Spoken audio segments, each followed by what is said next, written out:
Hola queridos hermanos y queridos amigos, aquí volvemos a estar un día más. Preparados, vamos a tener otro estudio bíblico. Vamos a alimentarnos un poquito más de la palabra del Señor. Hoy un día especial, 24 de diciembre, es Nochebuena. Hoy se celebra esta noche, pues nació Jesús. Mañana es Navidad. Así que nosotros, como de costumbre, como dijimos ayer, ni en Navidad descansamos, no tenemos vacaciones. El alimento espiritual es necesario siempre, y estos días que en la carne nos vamos a dar buenos banquetes, comidas con familia, comidas especiales de Navidad. Bueno, pues también en lo espiritual tenemos que comer y darnos esos buenos banquetes, ya que la Navidad tiene un significado muy especial. Es un significado para nosotros único, porque recordamos que Jesucristo nació, vino a este mundo, para dar su vida en rescate por todos nosotros. Así que, bueno, hoy estamos en horario especial, como es Navidad, pues tenemos el estudio hoy viernes a las 7 de la tarde, mañana sábado y pasado domingo. Seguiremos en horario especial, 8 de la tarde. Este fin de semana adelantamos un poquito también los estudios por el tema de las fiestas y todo. Entonces, hora de España, mañana 8 de la tarde.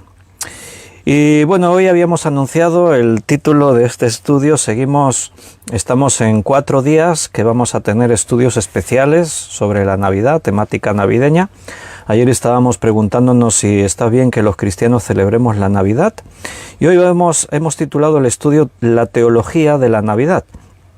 Vamos a hablar desde la perspectiva de Dios, lo que significa la Navidad y las cosas que ocurrieron por ahí.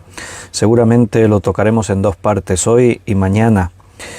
Y bueno, pues nada, me alegro de que a pesar de que sean fiestas y Navidad y cosas especiales, ahí ya hay un buen grupo de hermanos conectados que ya están preparándose para que podamos compartir este estudio bíblico.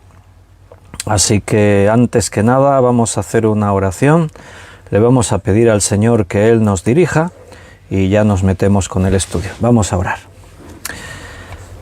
Padre, estamos muy agradecidos esta nueva oportunidad que tú nos permites, que podamos compartir juntos, Señor, tu palabra. Gracias, Padre, porque podemos estar celebrando la Navidad. Tú nos has dado la fuerza, la salud, la oportunidad, a pesar de las circunstancias de la vida. Aquí estamos, un grupo de tus hijos, otros hermanos que van a escuchar esto en diferido, pero ahí seguimos, Señor, buscándote, buscando tu palabra, escuchar tu voz. Por eso pedimos tu dirección, porque todo lo que hagamos ahora, todo lo que digamos, queremos que venga de ti, que esté conforme y de acuerdo, Señor, a tu palabra. Queremos escuchar tu voz, necesitamos recibir ese alimento espiritual que es tu palabra, Señor. Ponemos en tus manos este tiempo, nuestras vidas, cada pensamiento, cada sentimiento, todo lo entregamos a ti, Padre, para que tú tomes el control. Gracias porque estamos llegando a este nuevo final de año. Y podemos decir que hasta aquí tú nos has acompañado. Estamos agradecidos por todo, por celebrar una Navidad más. Y ahora quedamos en tus manos pidiéndote tu dirección y muy agradecidos. En el nombre de nuestro Señor Jesucristo. Amén. Pues bien, queridos, aquí estamos, como hemos dicho, un día más, preparados. Si queréis ir preparándoos ya para comenzar el estudio. Ahora voy a mirar en el chat en directo los hermanos que se han conectado, pero vamos a tener el estudio sobre un versículo que se encuentra en Miqueas. Es uno de los profetas menores. Así que los que ya estáis conectados y queréis, pues podéis ir buscando en vuestras Biblias al profeta Miqueas. Así os doy tiempo. Que los profetas menores, algunos se resisten a ser encontrados. Son libros pequeños que están ahí, pero es bueno aprendérselos de memoria. Apréndetelos de 3 en 3, así es más fácil. Oseas, Joel, Amós, Abdías, Jonás, Miqueas, Nahum, Habacuc, Sofonías, así de 3 en 3 es mucho más fácil. A ver, ¿quién escribió por aquí en el chat en directo? Tenemos a Miriam que ha saludado. Buenas noches, Miriam, Dios te bendiga. Y Miguel Torres también. Dios te bendiga, Miguel. Bienvenido un día más. David, Liliana y David y Daniela, bienvenidos a los 4. Bendiciones también para vosotros. Luis Fernando, bendiciones. Dios te bendiga. Ana Rita, Dios te bendiga. Bendiciones. Juan Bermudo, bienvenido Juan. Bendiciones también para ti. Carmen Herrera, Dios te bendiga. Carmen, bienvenida. Carmen Reyes, Dios te bendiga. Carmen, bienvenida. Juan Vázquez, buenas noches Juan, un abrazo. Yoli y Gaby, buenas noches, bienvenidos, bendiciones. Qué bien veros un día más y una noche especial como esta. Qué mejor que pasar así fiestas como estas, aunque sea una horita, pero pasarla así juntos, ¿verdad? Con la Biblia abierta y pudiendo estar celebrando el mensaje de la Navidad. Creo que es una muy buena manera, así que felicidades a todos los que os habéis conectado. Feliz Navidad, que la disfrutéis en compañía de vuestras familias, amigos, hermanos, seres queridos, y juntos así pues también como estamos haciendo ahora, compartiéndola, disfrutándola. Vamos a Miqueas. ¿Alguien adivinó el versículo que vamos a leer? Un versículo muy conocido sobre la Navidad. Miqueas capítulo 5, versículo 2.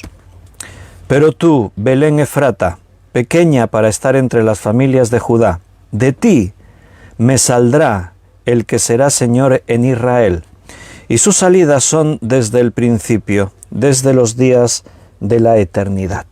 En estas fechas es imposible dejar de pensar en el nacimiento de Jesús. Hemos dicho estos días que nosotros como cristianos constantemente estamos leyendo la Biblia y la Biblia contiene ese mensaje del nacimiento de Jesús. La predicación del Evangelio, las buenas noticias son estas, que Dios envió a su Hijo unigénito al mundo. De tal manera amó Dios al mundo que ha dado a su Hijo unigénito.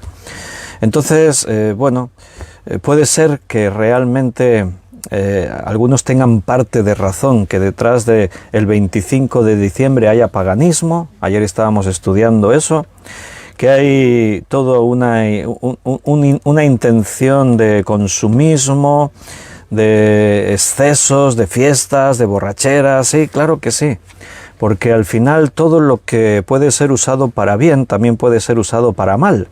Y no por eso tenemos que dejar de celebrar o de practicar aquellas cosas que son buenas. Si por mí fuera, pondría una Navidad cada mes, 12 Navidades al año.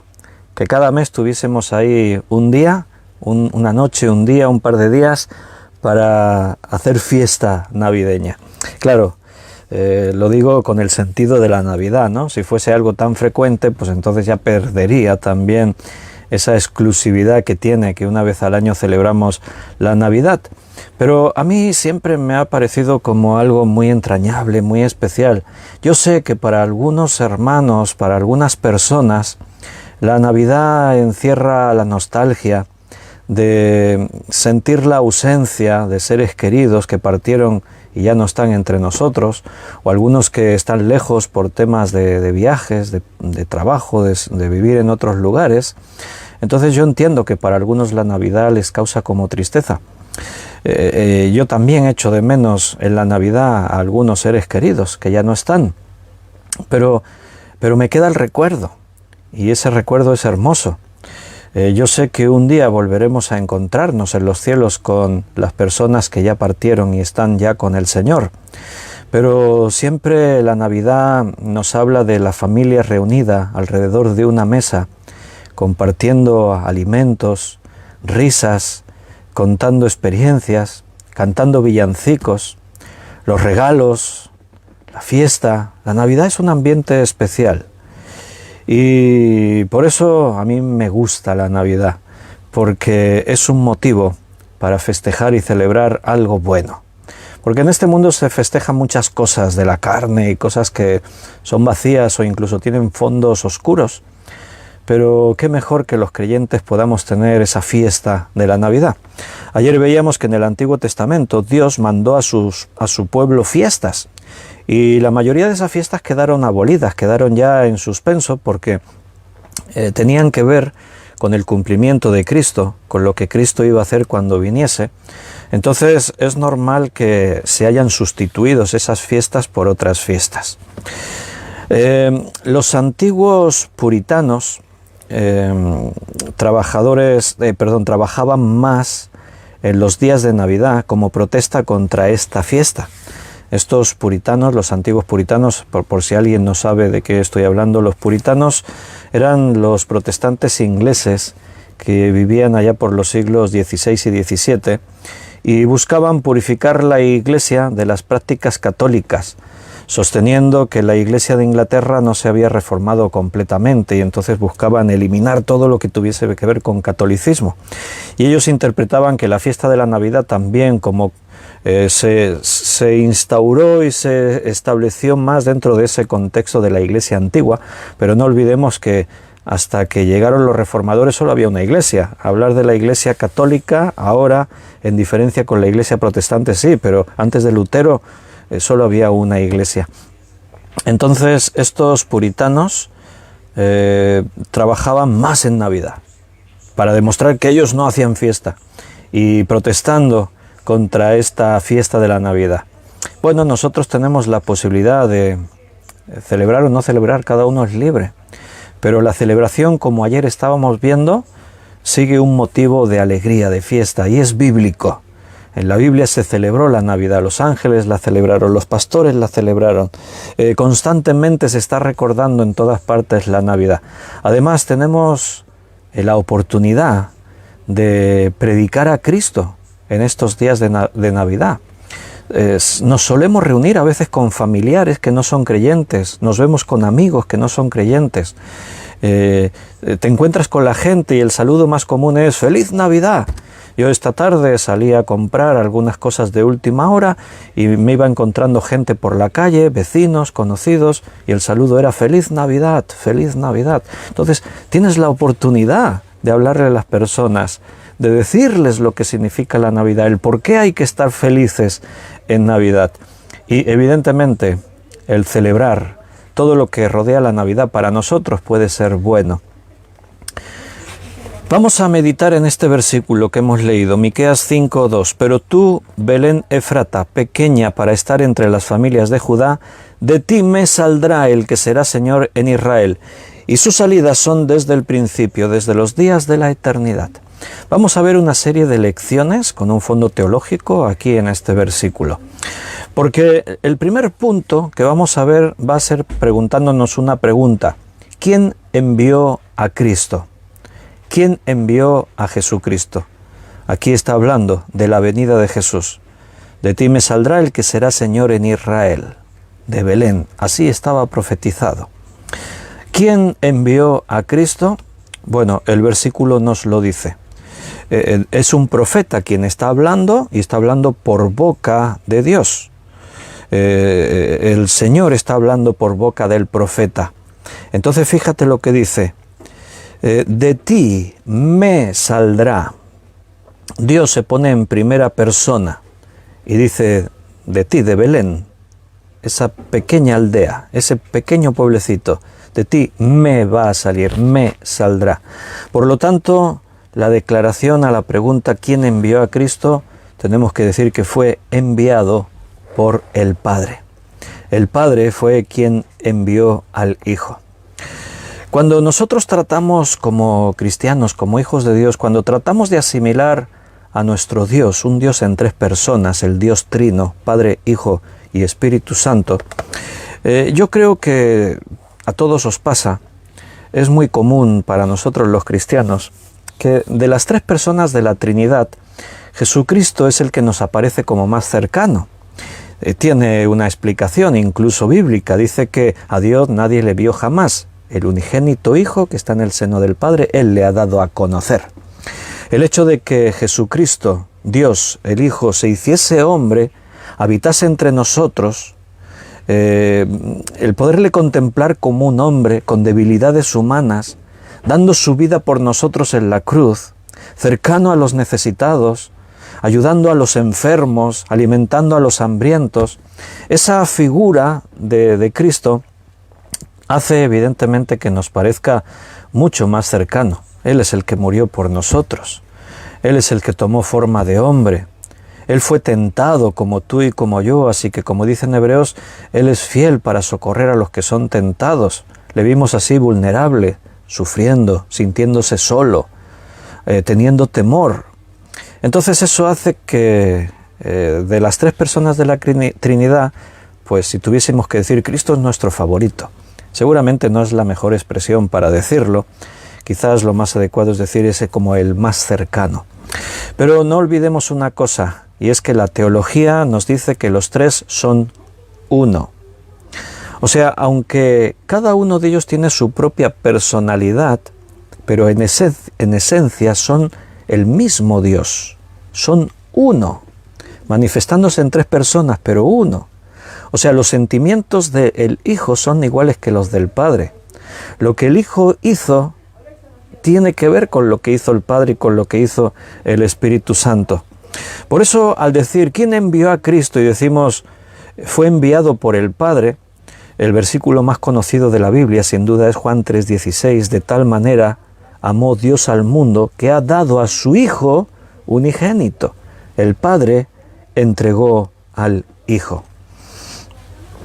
¿Y cómo fue posible que Cristo se encarnase en este mundo?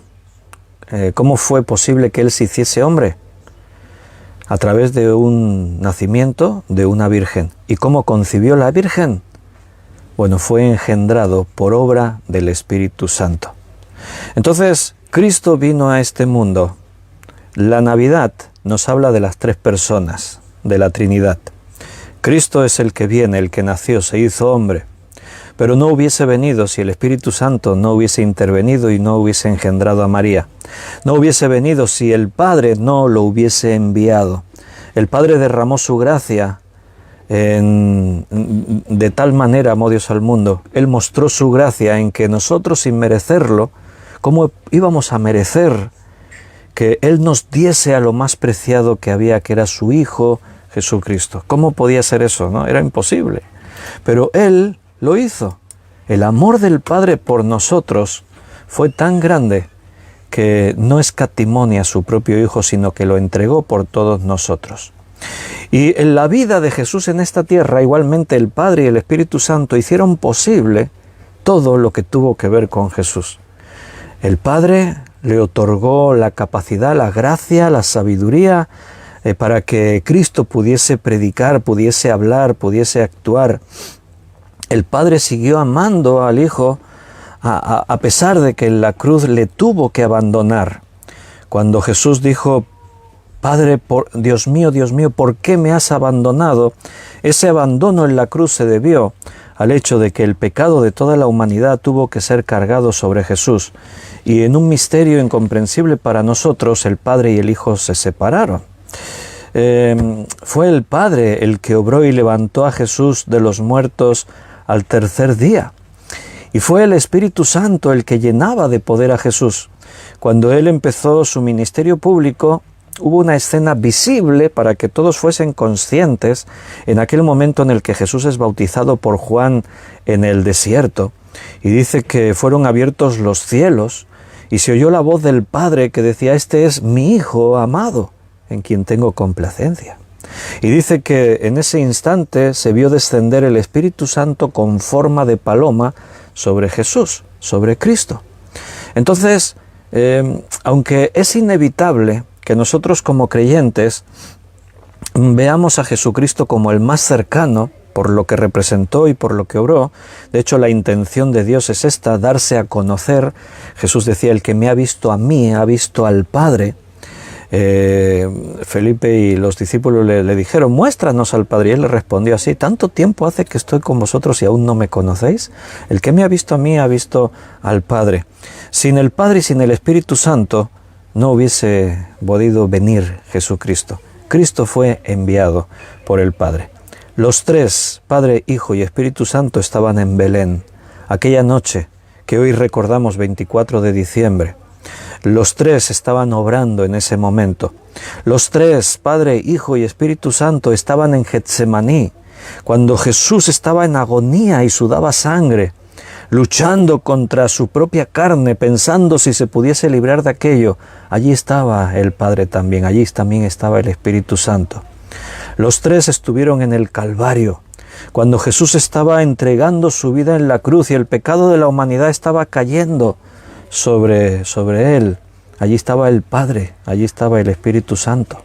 Y cuando el tercer día la piedra se removió de la tumba y Jesucristo volvió de los muertos a la vida, allí estaba el Padre, allí estaba el Espíritu Santo. Entonces tenemos que aprender a contemplar la Trinidad como un solo Dios. El Dios del Antiguo Testamento es el mismo del Nuevo Testamento. No te quedes con el concepto de ese Dios si vienes de un contexto católico, apostólico, romano. Ese Dios que parece distante y severo, dispuesto a castigar a cualquiera que quebranta algo de sus mandamientos. Dios es mucho más que eso. No es esa figura religiosa que nos han mostrado. Dios es cercano, Dios te ama, Dios nos ha visitado, Dios envió a su Hijo al mundo. De ti me saldrá, dice Dios. De tal manera amó Dios al mundo que ha dado. Sin duda, este día en el que Jesucristo se hizo hombre fue un día muy especial. No sé cómo llamarlo. Desde el punto de vista de los cielos debió ser un día raro. Expresiones humanas para referirnos a cosas celestiales que no comprendemos. Pero ¿te puedes imaginar a los ángeles de los cielos? Jesucristo estaba en los cielos. Su persona habitaba en la eternidad. Él había creado los cielos y la tierra. Él estuvo siempre presente allí. Él creó a los ángeles de los cielos. Y de pronto un día Jesús dejó ese lugar para venir aquí a la tierra. O sea, ahí ocurrieron cosas que para nosotros pueden ser un misterio. A veces ni nos las planteamos. Ahora yo os estoy explicando y quizás algunos por primera vez se lo están pensando. Es verdad. Porque Jesús dice que se despojó, dice allí en el Nuevo Testamento, se despojó de su gloria, de toda su honra y poder, y se hizo hombre, vino al vientre de una mujer para poder nacer como un niño. ¿Te puedes imaginar en ese instante? Esa expresión se despojó de su gloria es como el que se quita las vestiduras. ¿Te puedes imaginar a los ángeles de los cielos observando cómo el Rey del universo, el Rey de Reyes, se estaba quitando sus vestiduras?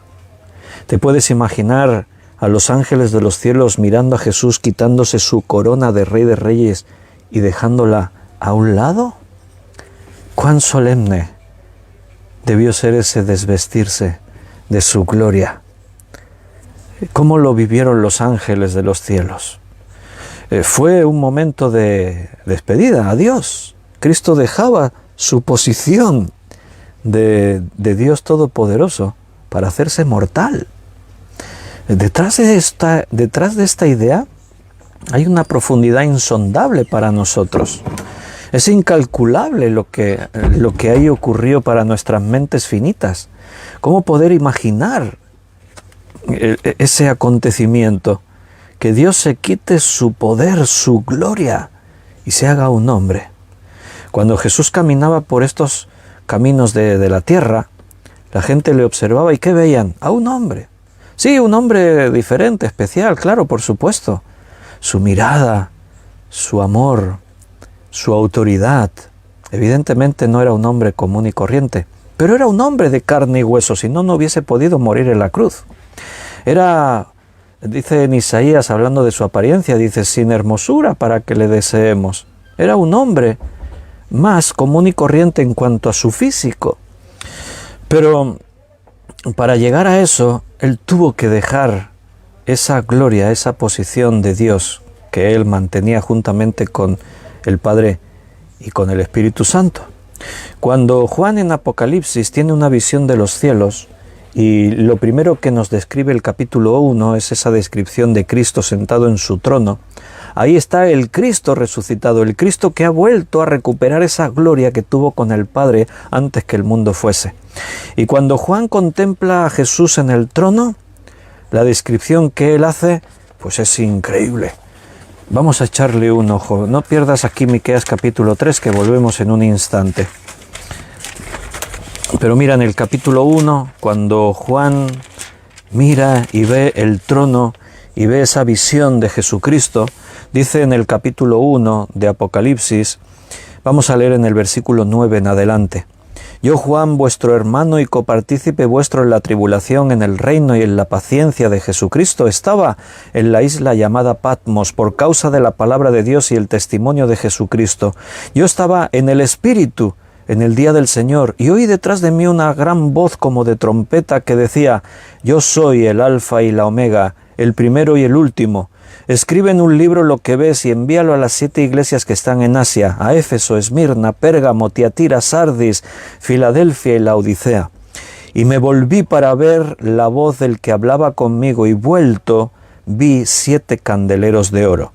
Y en medio de los 7 candeleros a uno, semejante al Hijo del Hombre, vestido de una ropa que llegaba hasta los pies, y ceñido por el pecho con un cinto de oro.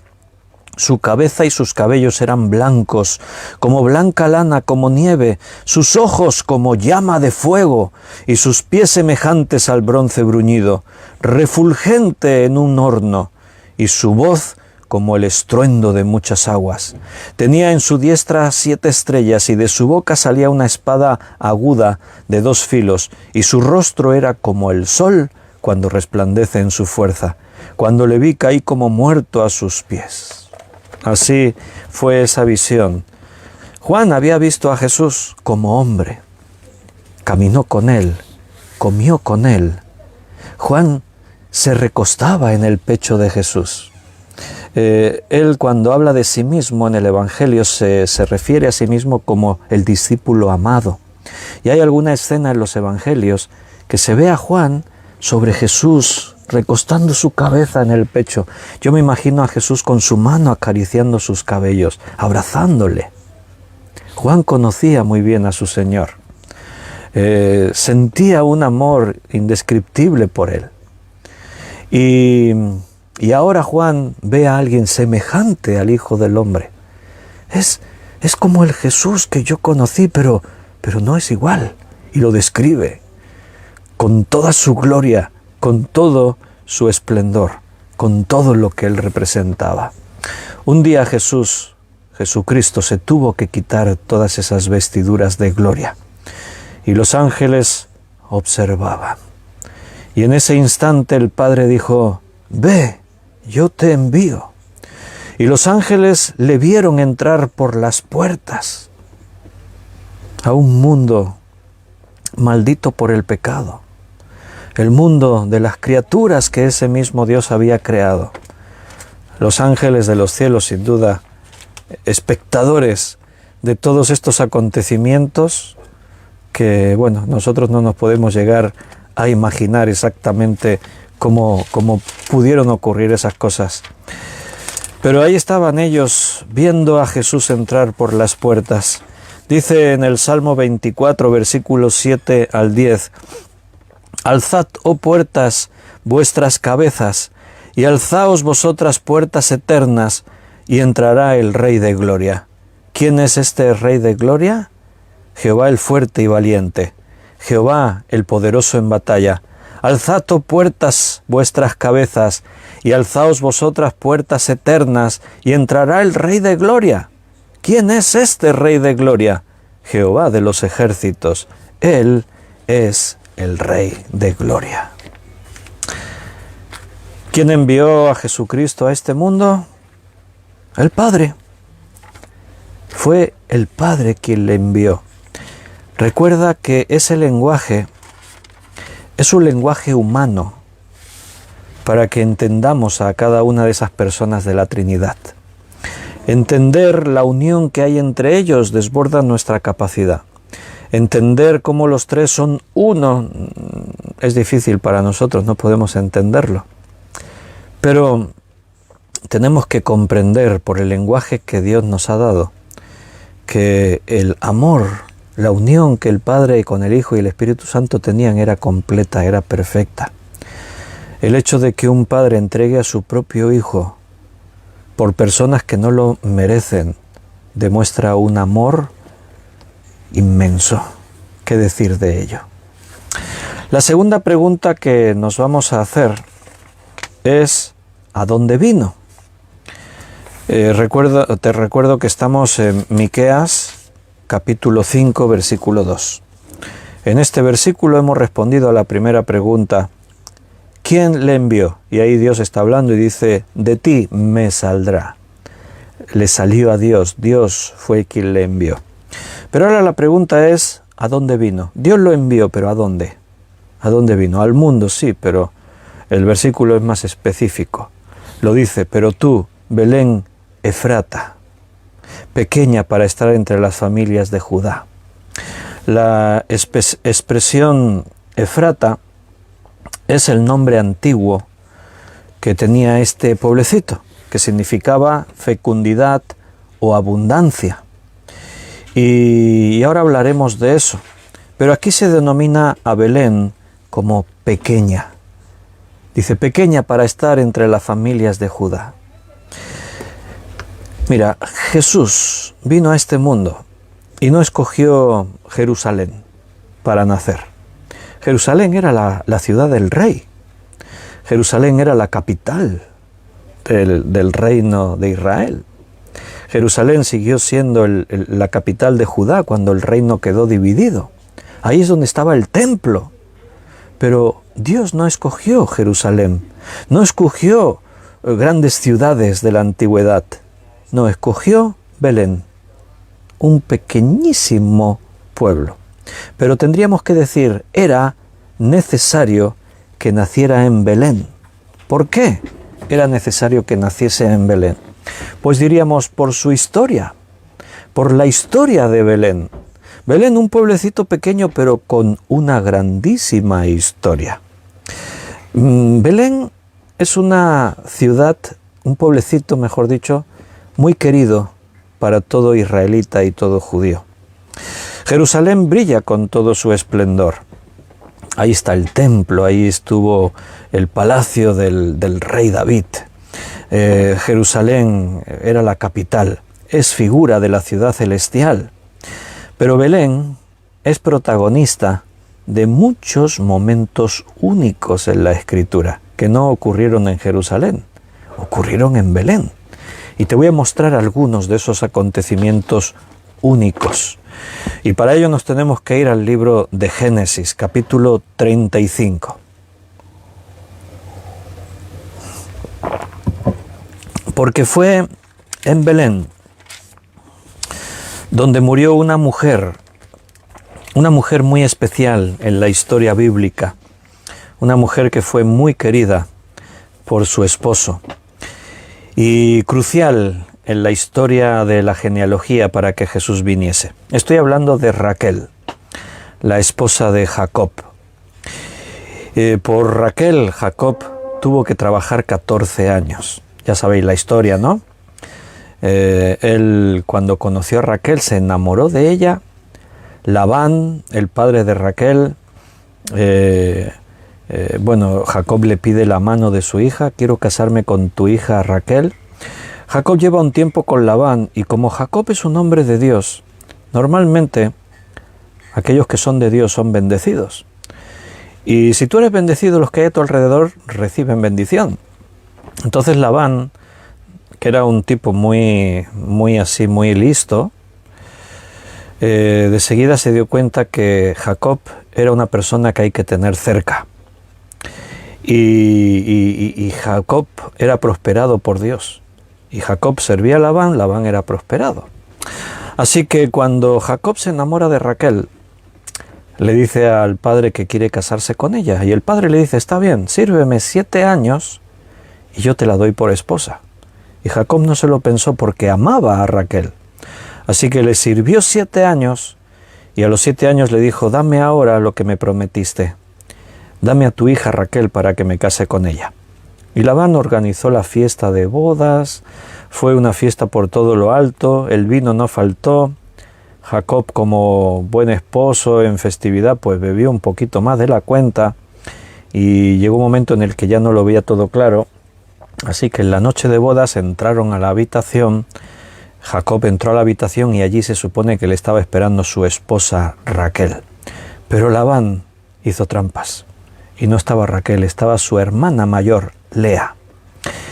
Y Jacob, con la borrachera y la fiesta y todo, estuvo con Lea toda la noche, consumó el matrimonio y cuando se despertó por la mañana, sorpresa, no era Raquel la que estaba con él en la habitación, era Lea. Y entonces él le reclamó a Labán, ¿pero qué es esto que me has hecho? Esto no es lo que acordamos, yo amaba a Raquel, ¿por qué me has dado a Lea? Y Labán dijo, no, es que la costumbre es entregar primero a la hermana mayor antes que a la menor. Sírveme otros 7 años y te doy también a Raquel. ¿Y qué hizo Jacob? Amaba a Raquel, así que sirvió otros 7 años por Raquel. Y ahora sí, al final de esos 7 años, recibió a su esposa amada Raquel. Raquel le dio 2 hijos. A pesar de ser estéril y no poder concebir, suplicaron a Dios y Dios le concedió que tuviese 2 hijos. Uno fue José y el otro fue Benjamín. Benjamín nació en Belén y en Belén fue donde Raquel murió, porque Raquel murió en el parto. En el nacimiento de Benjamín ella falleció. Vamos a leerlo en Génesis 35, versículos 16 al 19. Después partieron de Betel y había aún como media legua de tierra para llegar a Efrata, cuando dio a luz a Raquel y hubo trabajo en su parto. Y aconteció, como había trabajo en su parto, que le dijo la partera, no temas, que también tendrás este hijo. Y aconteció que al salírsele el alma, pues murió, llamó su nombre Benoni, mas su padre lo llamó Benjamín. Así murió Raquel y fue sepultada en el camino de Efrata, la cual es Belén. Y levantó Jacob un pilar sobre su sepultura. Esta es la señal de la sepultura de Raquel hasta hoy. Y salió Israel y acampó y plantó su tienda más allá, etc. Pues fue en Belén donde Raquel fue sepultada. Ahí nació Benjamín. Otra de las historias tremendas de la Biblia que tienen protagonista estos escenarios de Belén, pues es la historia de Ruth y Noemí. Ruth y Noemí es una historia que también se desarrolla en Belén. Y bueno, es un libro, es una historia también muy especial, porque, bueno, ahí tenemos, es un libro que tiene poca teología, no habla así de Dios, pero Dios está presente. Dios está, figura en cada momento de este libro de Ruth. Y esta historia, si me acompañas allí al libro de Ruth, capítulo 1, nos habla de una mujer excepcional, Noemí. El nombre Noemí significa delicia. Y es una mujer de fe, es una mujer que se convirtió en parte de la protagonista de este libro, que lleva por el nombre Ruth, su nuera. Y si leemos algunos versículos por aquí sueltos en el libro de Ruth, dice en el capítulo 1, versículo 1 y 2, aconteció en los días que gobernaban los jueces, que hubo hambre en la tierra, y un varón de Belén, de Judá, fue a morar en los campos de Moab, él y su mujer y 2 hijos suyos. El nombre de aquel varón era Elimelec, y el de su mujer, Noemí. Y los 2 nombres de sus hijos eran Malón y Keliom, efrateos, de Belén, de Judea. Llegaron pues a los campos de Moab y se quedaron allí. Tanto Noemí como su marido y sus hijos eran de Belén.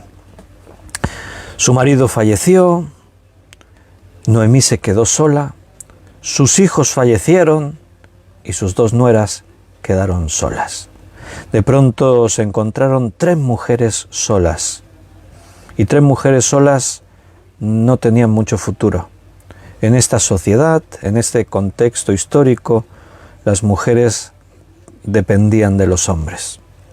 Y mira lo que dice en el versículo 19 de este mismo capítulo 1 del libro de Ruth. versículo 19 al 22.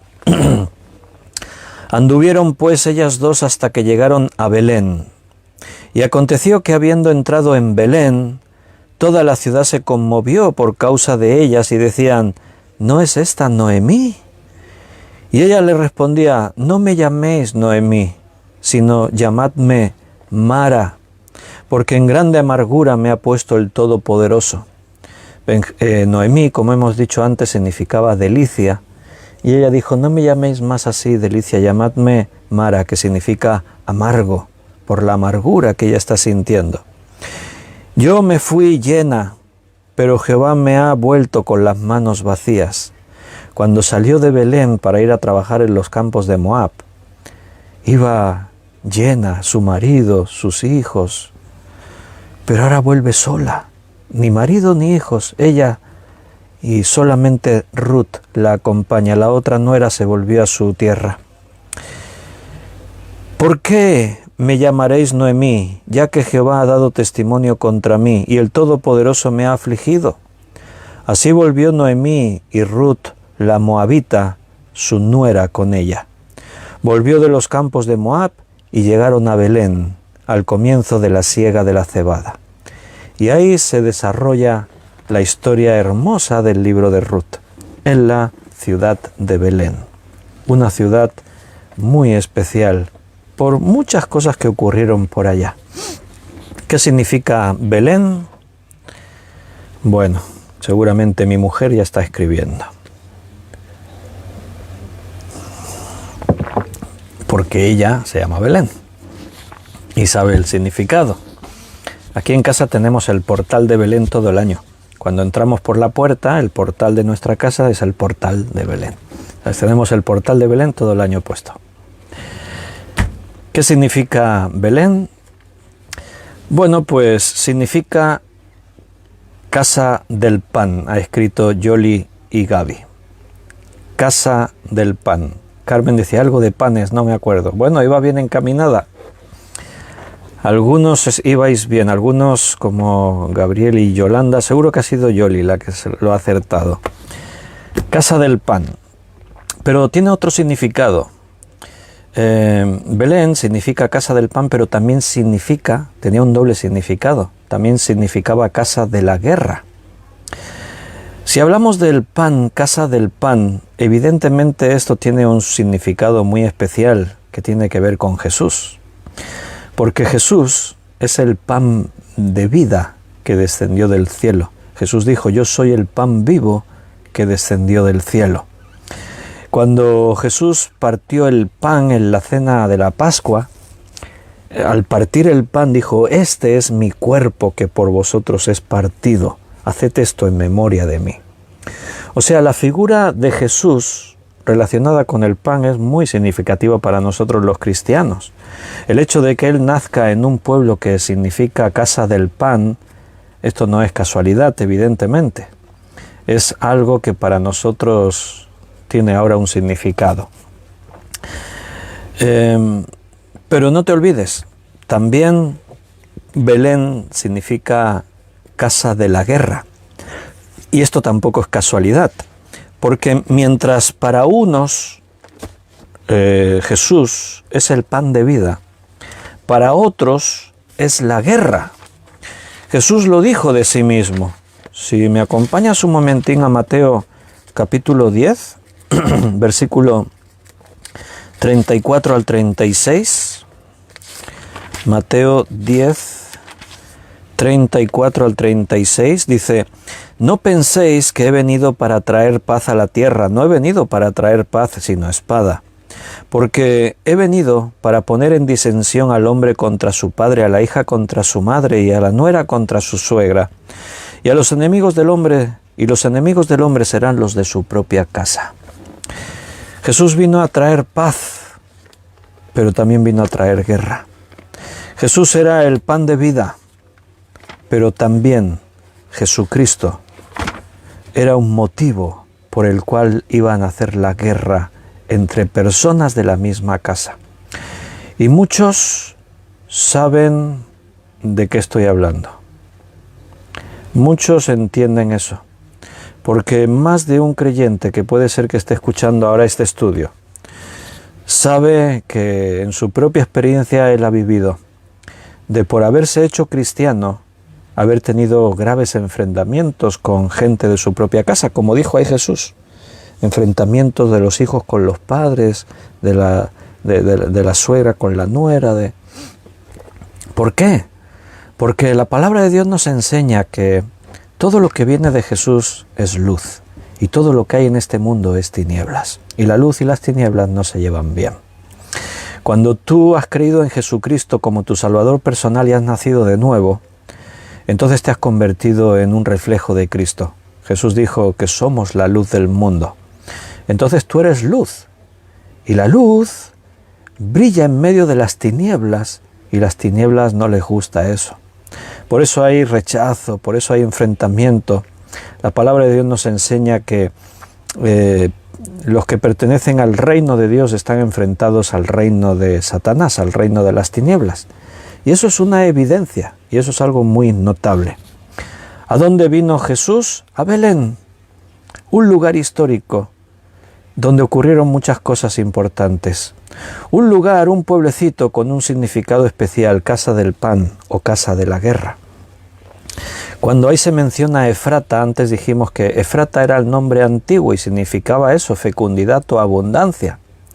Y también eso tiene una relación con Cristo, porque todo el fruto de nuestra vida ahora, todo el fruto bueno viene de parte de Dios. Todo el fruto que se produce en nosotros, en la Biblia se habla del fruto del Espíritu Santo y dice ahí amor, gozo, paz, paciencia, benignidad, bondad, fe, mansedumbre, templanza. Todo esto viene por la obra de Cristo. En Oseas capítulo 14, versículo del 4 al 8, Oseas 14 del 4 al 8 dice: yo sanaré su rebelión, los amaré de pura gracia, porque mi ira se apartó de ellos. Yo seré a Israel como rocío, él florecerá como lirio, y extenderá sus raíces como el Líbano. Este texto es profético, habla del futuro glorioso que espera a los que creen en Dios. Versículo 6, se extenderá, dice, se extenderán sus ramas y será su gloria como la del olivo, y perfumará como el Líbano. Volverán y se sentarán bajo su sombra, serán vivificados como trigo y florecerán como la vid. Su olor será como de vino del Líbano. Efraín dirá: ¿qué más tendré ya con los ídolos? Yo lo oiré y miraré, yo seré a él como la haya verde, de mí será hallado su fruto. En el Salmo 87, versículo 5 al 7,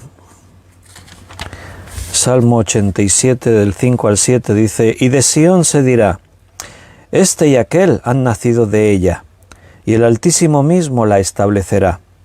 Jehová contará al inscribir a los pueblos: este nació allí. Y cantores y tañedores en ella dirán: todas mis fuentes están en ti. En Juan capítulo 15, versículo 5, seguramente muchos os lo sabéis de memoria, también habla de ese fruto que viene de Jesús y que nosotros tenemos en Él y solamente podemos tener en Él. Yo soy la vid, vosotros los pámpanos. El que permanece en mí y yo en él, éste lleva mucho fruto, porque separados de mí nada podéis hacer. Efrata significa abundancia, fecundidad, mucho fruto. Y Jesucristo no nació por casualidad en este pueblecito. Todo tenía un significado. La posición de Belén, como dice en el texto de Miqueas 5:2, es pequeña para estar entre las familias de Judá. Y Jesús siempre escogió lo pequeño. Cuando Él vino a este mundo, escogió una familia pequeña, una familia humilde. Escogió nacer pequeño como un bebé. Escogió un pueblecito pequeño y un lugar pequeño, un establo, donde estaban los animales comiendo, refugiados. Él ha escogido a su manada pequeña. Tú eres parte de lo pequeño de Dios. Recuerdo en la primera carta a los Corintios, cuando Pablo le está hablando a los hermanos de esta iglesia, capítulo 1, versículo 18, que les dice: porque la palabra de la cruz es locura a los que se pierden, pero a los que se salvan esto es a nosotros, es poder de Dios.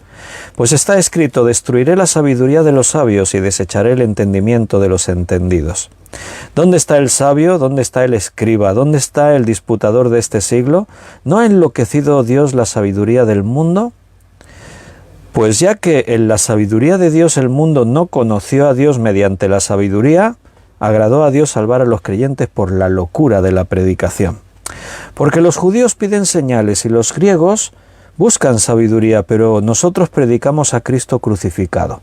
Para los judíos ciertamente tropezadero y para los gentiles locura. Mas para los llamados así judíos como griegos, Cristo poder de Dios y sabiduría de Dios.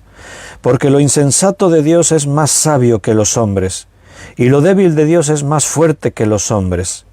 Pues mirad, hermanos, vuestra vocación, que no sois muchos sabios según la carne, ni muchos poderosos, ni muchos nobles, sino que lo necio del mundo escogió Dios para avergonzar a los sabios, y lo débil del mundo escogió Dios para avergonzar a lo fuerte, y lo vil del mundo escogió escogió y lo menospreciado y lo que no es para deshacer lo que es, a fin de que nadie se jacte en su presencia.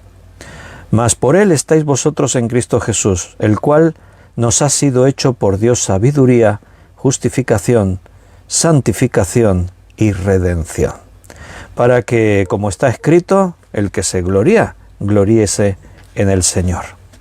Dios escogió cosas pequeñas, lo vil del mundo, lo menospreciado, lo que no es.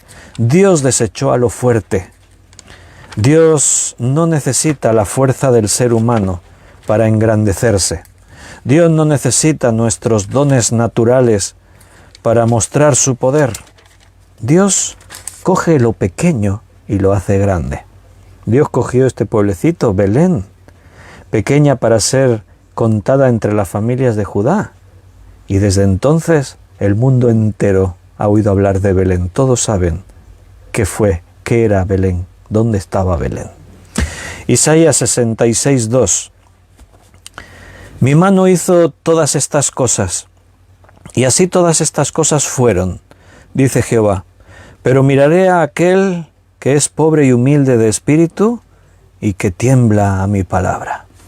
Dios mira a los pobres de espíritu, a los pequeños. Léete las bienaventuranzas. Verás cómo ahí no se habla bienaventurados los poderosos, los grandiosos, no. Los que lloran, los pobres de espíritu, los que... Dios busca las cosas pequeñas para que se pueda mostrar su inmenso poder. Zacarías 1, versículo 8 al 11. Vi de noche y aquí un varón que cabalgaba sobre un caballo alazán, el cual estaba entre los mirtos que había en la hondura, y detrás de él había caballos alazanes, caballos alazanes, overos y blancos. Entonces dije: ¿qué son estos, Señor mío? Y me dijo el ángel que hablaba conmigo: yo te enseñaré lo que son estos. Y aquel varón que estaba entre los mirtos respondió y dijo: estos son los que Jehová ha enviado a recorrer la tierra. Dice que cabalgaban por los valles, no iban por los montes más altos, no iban por los lugares más visibles. La obra de Dios se desarrolla en lo pequeño. Jesús comparó el reino de Dios con la semilla más pequeña de todas, el grano de mostaza. Dijo, igual que, el reino de los cielos es semejante a un grano de mostaza. Es la semilla más pequeña, pero cuando se siembra, crece un árbol muy grande, en el cual los nidos se llenan, los pájaros llenan de nidos. Hermanos, espero que te veas pequeño a los ojos de Dios, porque Dios quiere hacer cosas grandes contigo. Hemos completado la mitad de este estudio y lo vamos a dejar aquí. Vamos a seguir el próximo día en este mismo versículo, Miqueas 5:2. para aprender más cosas y ver más cosas. Hoy hemos respondido a dos preguntas fundamentales. ¿Quién envió a Jesucristo al mundo? Y hemos dicho el Padre. Él fue enviado por el Padre. ¿Y a dónde vino? Al mundo, pero no a cualquier lugar, a Belén, un pueblecito pequeño que no contaba para casi nadie. Queridos hermanos, nos despedimos por hoy. Es 24 de diciembre, Nochebuena. Mañana es Navidad. Y mañana, si Dios lo permite, a las 8 de la tarde nos volveremos a reunir, abriremos su palabra y volveremos a compartir este momento único en su presencia. Cada día es especial cuando nos reunimos y abrimos su palabra, pero cuando llegamos a una fiesta como Navidad, doblemente especial, ¿verdad? Queridos hermanos, espero que paséis una muy buena noche, que realmente seáis muy bendecidos. Os deseo con todo mi corazón una feliz Navidad, que la Navidad sea no solamente una fiesta para comer y beber, sino que sea Navidad en vuestro corazón, que sea la realidad de que Jesucristo se hizo hombre y ese Jesucristo sea tu Señor. Así que si es Navidad en tu corazón, en tu vida, entonces disfrútala, celébrala, pásalo en grande con tus seres queridos. Y nosotros ya hemos disfrutado de este tiempo y mañana seguiremos con más, si Dios quiere. Un abrazo muy fuerte, queridos hermanos, y nos volvemos a ver mañana, si el Señor nos lo permite. Hasta mañana.